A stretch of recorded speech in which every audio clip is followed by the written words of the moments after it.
அவன் கைப்பிடித்து நிறுத்தியவள் அவளை பார்த்து சிரித்தாள். பயந்துட்டியா? உனக்கு மட்டும்தான் ஷாக் கொடுக்க தெரியுமா?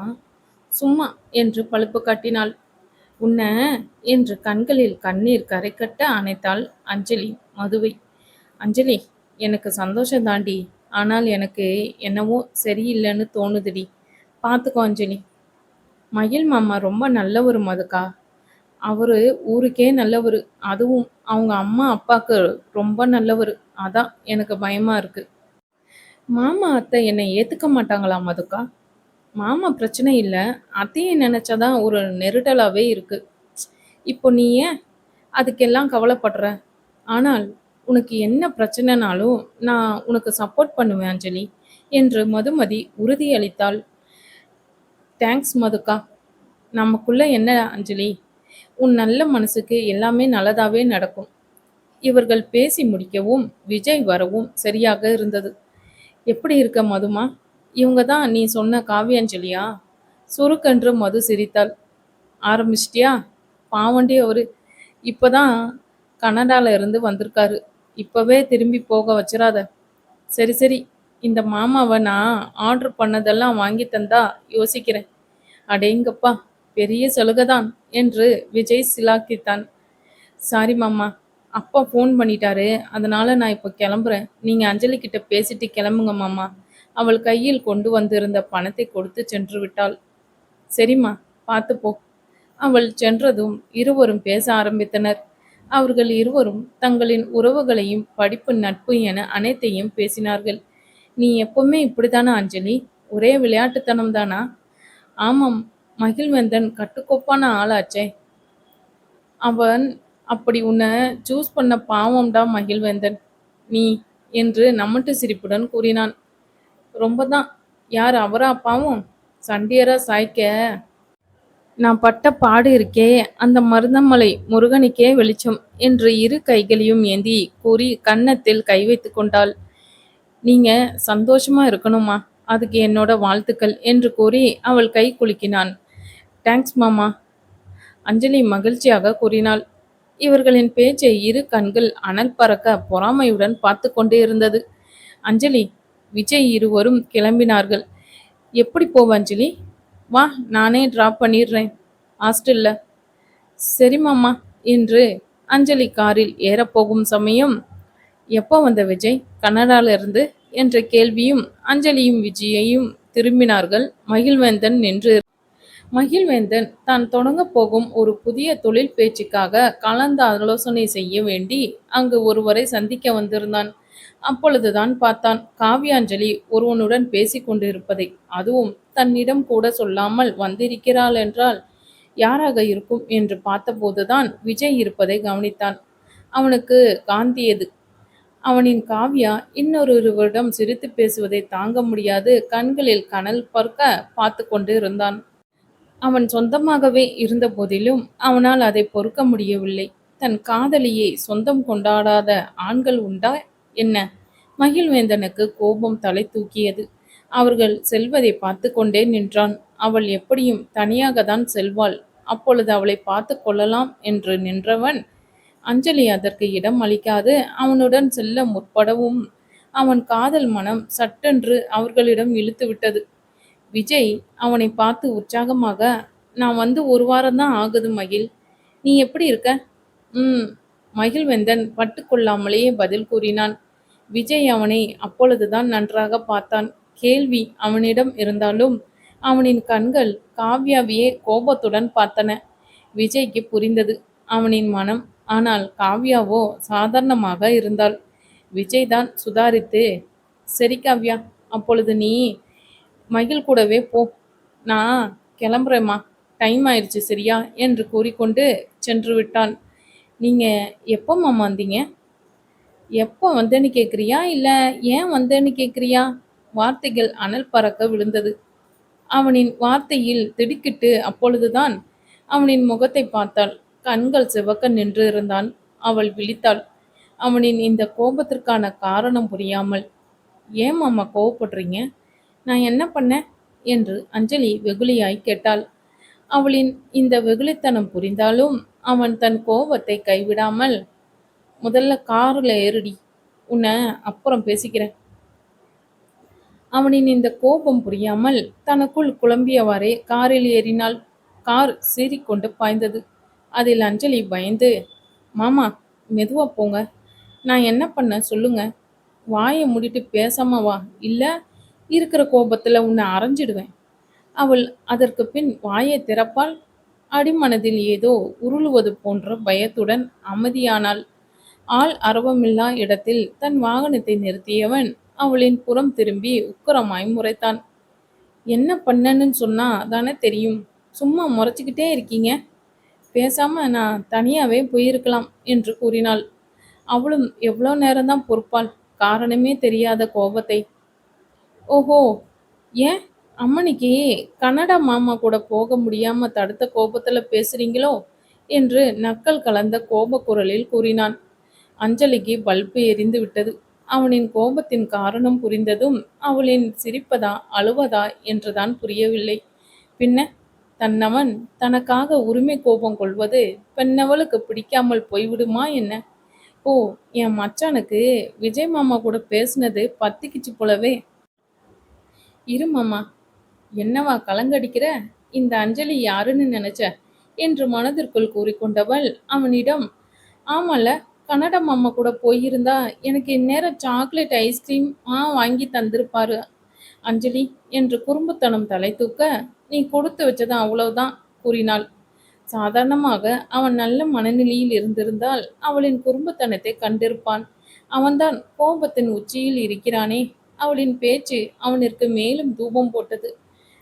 சரி மாமா, விஜய் மாமா நம்பர் என்கிட்ட இருக்கு, நான் போய்க்கிறேன், நீங்க போங்க என்று தன் கைபேசியை எடுத்துக்கொண்டே இறங்குகையில் நொடி பொழுதில் அவளை வளைத்து பிடித்து அவளின் இதழை சுவைக்க பார்க்க தொடங்கினான். அவனின் உரிமை உணர்வு அவளை விடாது சுகிக்க சொல்லி தூண்டியது. அவன் தன்னையே மறந்தான். அஞ்சலியும் அவனின் உரிமையான இதழ் அணைப்புக்கு இசைத்து கொடுத்தாள். அவளின் ஒத்துழைப்பு மேலும் அவனை முன்னேற வைத்தது. இருவரும் மூச்சுக்கு திணறினார்கள் தான். ஆனால் காதலின் வேகம் கூட அனைத்தையும் மறந்தார்கள். அவனின் கைகள் அவள் மேனியில் ஊர்வலம் போக அவன் இதழ்கள் பல கதை பேசியது மௌனமாக. எல்லை மீறும் சமயம் குருவியின் குக்கு சத்தத்தில் தன்னை மீட்டெடுத்த மகிழ்வேந்தன் அவளை வேகமாய் விடுவித்திருந்தான். அவளை பிடித்த வேகத்தை விட அஞ்சலியும் வேக மூச்சுகள் விடுத்து தன்னை ஆசுவாசப்படுத்தினாள். அவளிற்கு வெட்கம் பிடுங்கியது அவனின் முகத்தை பார்க்க முடியாமல். மகிழ்வேந்தனோ தன் வேகத்தை நினைத்து தன்னையே கடித்தான். இருவரும் சிறிது நேரம் மௌனத்தை கடைபிடித்தனர். அந்த மௌனத்தை உடைத்தது மகிழ்வேந்தனின் குரல். சாரிடி குள்ளச்சி, இப்படி பண்ணியிருக்க கூடாது. உன்னை தடுமாறதான்னு சொல்லிட்டு நானே சாரிடி ப்ளீஸ் என்று அவனின் செயலுக்கு மன்னிப்பு கேட்டான். அஞ்சலி சட்டென்று அவனின் சட்டையை பிடித்து கொண்டு கண்ணோடு கண்கள் நோக்கி, ஐ லவ் யூ மாமா, எனக்கு இப்பவே நீ வேணும் மாமா என்று கண்களில் கண்ணீர் மல்க கூறினாள். அவன் தவித்தான். அவளின் காதல் கடலில் சிக்கி திணறினான். ஆண் ஒருவன் பெண்மையை போற்றி பாதுகாத்தல் மூலம் காதலை வெளிப்படுத்துவான் என்றால், பெண் என்பவள் அவளின் மட்டற்ற காதலை வெளிப்படுத்துவாள். அதுக்காக அங்கு அரங்கேற்றினார்கள். அந்த காதல் அரக்கர்கள் ரசித்தார்கள், அதை விரும்பி ஏற்றார்கள். இவ்வாறாம் இருவரும் மற்றொருவரின் உரிமையை ரசித்தார்கள். அவர்களின் காதலும் தொடர்ந்தது. அஞ்சலியின் படிப்பு முடிந்தது. மாணவர்கள் பலர் தங்கள் பிரிவினையை நினைத்து வருந்தினார்கள். ஆனால் அஞ்சலி, தேன்மொழி, மஞ்சு மூவருமே உற்சாகமாக இருந்தனர். ஏனெனில் அஞ்சலிதான் அவள் ஊரிலேயே வாழப்போகிறாளே. அதனால் மூவருமே மகிழ்ச்சியுடன் வீடு திரும்பினார்கள். அஞ்சலி தன் வீட்டிற்கு சென்று 1 மாதம் மட்டுமே தங்கினாள். அதன் பிறகு ஒரு நாள் கூட விடவில்லை. அவளின் மகிழ்வேந்தன் ஒரு நாள் அவளுக்கு கைபேசியில் அழைத்தான். சொல்லுங்க மாமா என்றதும் தான் தாமதம். அவன் வசைப்பாட ஆரம்பித்தான். என்னடி நினச்சிக்கிட்டு இருக்க உன் மனசுல? ஊருக்கு போயிட்டு 1 வாரத்துல வரேன்னு சொல்லிட்டு அப்படியே செட்டில் ஆகிடலாம்னு முடிவு பண்ணிட்டீங்களோ என்று பேச்சை நிறுத்தினான். மாமா, ஏன் இப்படியெல்லாம் பேசுறீங்க? நான் அங்க வரணும்னா எனக்கு காரணம் வேணாமா? அவள் சொன்ன பிறகுதான் அவனிற்கு புரிந்தது. நாளைக்கு உன் மெயிலுக்கு ஒரு அப்பாயின்மெண்ட் ஆர்டர் வரும். அதை எடுத்துட்டு உடனே வா எளிதாக கூறினான் மகிழ்வேந்தன். அஞ்சலிதான் என்ன செய்ய என்று விழித்தாள். இறுதியில் அவன் குணாவிடமே உறுதி கேட்டாள். அவனும் தங்கைக்கு வழி செய்து கொடுத்தான். அதுவும் அஞ்சலியின் மேல் உள்ள பாசமும் நம்பிக்கையும் அப்படி. அஞ்சலி கோவையிலிருந்து பொள்ளாச்சி சாலையில் உள்ள ஒரு ரைஸ் மில்லில் கணக்கு வழக்கு மற்றும் பொருள் நிர்ணயம் செய்யும் பொறுப்பில் அமர்த்தப்பட்டாள். அது மகிழ்வேந்தனின் நண்பனின் ஆலை என்பதால் மட்டுமே. மேலே குணாவிற்கு லேசாக சஞ்சலம் இருந்ததுதான். ஆனால் மகிழ்வேந்தனின் ஏற்பாடு அவனை வாயடிக்க வைத்துவிட்டது. அஞ்சலிக்கு தேவையான அனைத்து பாதுகாப்பும் இவனால் செய்யப்பட்டு இருந்தது. ஒரு பெண்ணை கொடுக்க தகுதிக்கு வேண்டிய ஆணிற்கு மகிழ்வேந்தனிடம் இருந்ததால் அவன் தங்கையின் வாழ்க்கைக்கு தம்மால் முடிந்த உதவி செய்யும் குறிக்கோள் கொண்டான். ஆனால் அந்த அதீத நற்பண்பு சில நேரங்களில் நெருக்கமானவர்களுக்கு கெட்டவனாகிவிடும். அதுதான் மகிழ்வேந்தனுக்கும் நிகழ்ந்தது. அஞ்சலிக்கு மில்லில் பணிபுரிந்து கொண்டே தன் வருங்கால கணவனான மகிழ்வேந்தனுக்கு உதவி புரிந்தாள், அவனின் முன்னேற்றத்திற்காக. அதில் அவனும் பெருமை கொண்டான். இவர்களின் காதலும் விருச்சகமாய் எல்லாமே சரியான பாதையில் கொண்டிருப்பதாகத்தான் நினைத்தார்கள் அஞ்சலியும் மகிழ்வேந்தனும். ஆனால் மகிழ்வேந்தனின் அன்னை மங்களம் அவனிற்கு திருமணம் பேச்சை எடுக்கும் வரையிலேயே மட்டுமே. அண்ணி, அந்த புள்ள அஞ்சலி நம்ம மருது அண்ணா ரைஸ் மில்லுக்கே வேலைக்கு வந்துட்டாளாமா. அவளை பார்த்துக்கிறது நம்ம மகிழ தம்பியாமா என்று மரகதம் கூறினார் கவலையாக. எனக்கும் சேதி வந்தது மரகதம். ஆனால் நம்ம இப்பதானே நிதானமா இருக்கணும். ஜான் ஏறி முலம் சறுக்குனா கதை ஆகிரக்கூடாது. அந்த அஞ்சலிய அவனே வேண்டாம்னு சொல்லுவான் பாரு. அதுக்கு நான் ஏற்பாடு பண்றேன். நீ நம்ம மதுமதிய கல்யாணத்துக்கு தயார்படுத்திக்கோ என்று மங்களம்மா பூடகமாய் கூறினாள். மகிழு ஒத்துக்குவானா நீ? அவன் என்ற மவன். ஊருக்கே அவன் படி அளக்கிற ராசாவா மாத்தினவன் நானு. எனக்கு தெரியாதா என்ற மவனை வழிக்கு கொண்டு வர்றது எப்படின்னு? நீ போய் ஒரு பொய் ஜாதகத்தை திரிச்சு கொண்டா. நான் என் மவனை பார்த்துக்கிறேன். ஐயோ அண்ணி, மகிழு கண்டுபிடிச்சா நாம் அவ்வளோதான். இங்கே பாரு மரகதம், மகிழுக்கு இந்த விஷயம் தெரிய வரும்போது அவனுக்கு ஒரு குழந்தை பிறந்திருக்கும். அப்புறமா எத்தனை நாள் கோபிச்சாலும் அவன் திரும்பி வராமையா போயிடுவான். எல்லாம் சரிக்கா. அந்த அஞ்சலி பொண்ணு இதில் ஏதாவது பிரச்சனை பண்ணா என்ன செய்ய?